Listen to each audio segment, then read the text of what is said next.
ప్రపంచంలోనే అత్యంత బలమైన నగరం, అజేయమైన గోడలు, అపారమైన సంపద, లక్షలాది మంది ప్రజలు. ఇటువంటి ఒక మహా సామ్రాజ్యం ఒక్క రాత్రిలో ఎందుకు కూలిపోయింది?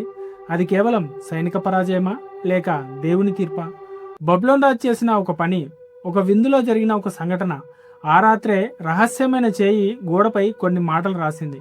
కొన్ని గంటల తర్వాత ప్రపంచాన్ని పరిపాలించిన ఒక మహా సామ్రాజ్యం చరిత్రలో కలిసిపోయింది.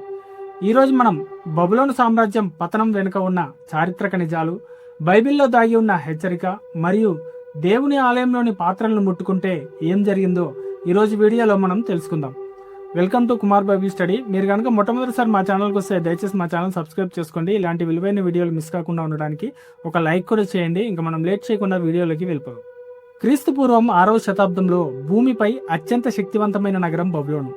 నేటి ఇరాక్ ప్రాంతంలో యూఫ్రటిస్ నది ఒడ్డున ఈ నగరం నిర్మించబడింది.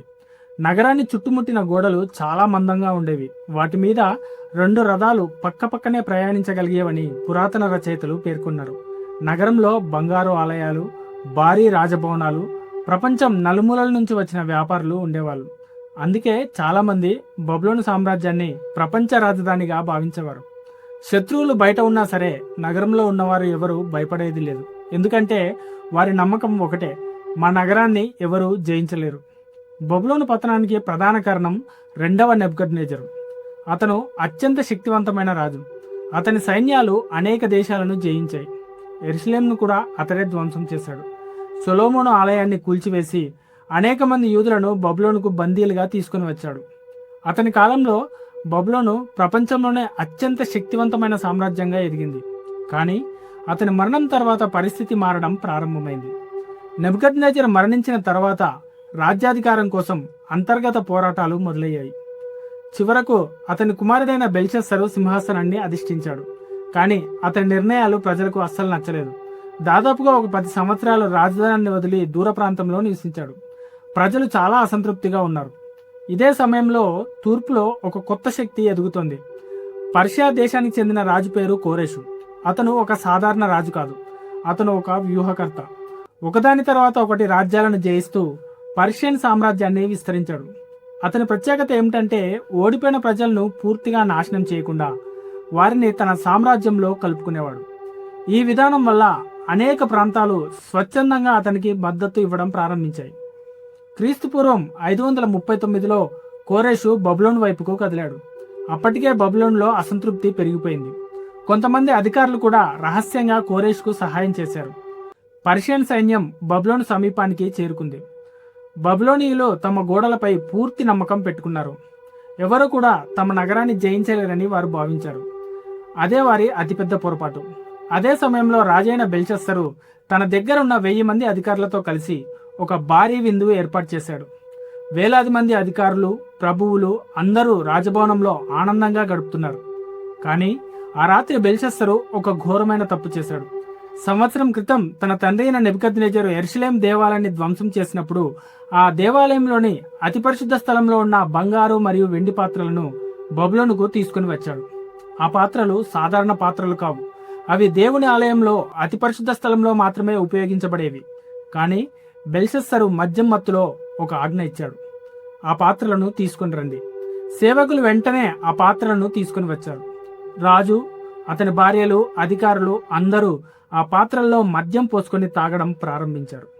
అంతేకాదు, తాగిన తర్వాత ఇష్టం వచ్చినట్లు మాట్లాడడం, అపవిత్రమైన పాటలు పాడడం మొదలుపెట్టారు.